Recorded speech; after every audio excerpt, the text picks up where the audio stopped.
Qizlarimizni obsujdat qilishadi, lekin u qizlarni obsujdat qilishdan oldin ularni bolalik paytini ham so'rab bilish kerak. Nimaga bunaqa bo'lganini. Lekin o'sha qizlarning otasi o'zini rolini o'ynay olmagan hayotda, o'sha qizlarning hayotida. Ularga ota mehri, otani qo'llab-quvvatlashi, ota borligini sezish kerak edi.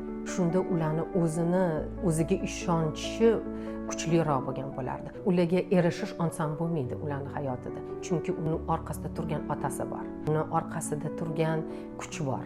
U qiz o'shani sezib ishonadi o'sha otasiga. Shuning uchun uni osonlikcha erisha olmaydi unaqa qizga.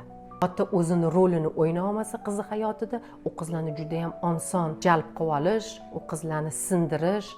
Biz atrofda turib o'sha qizlarni obsujdat qilamiz, lekin hech kim o'ylamaydi, nimaga u qiz shunaqa yo'lga kirib ketdi yoki u qiz nima uchun o'ziga ishonmagan qiz deb nimaga hech kim shu savolni bermaydi.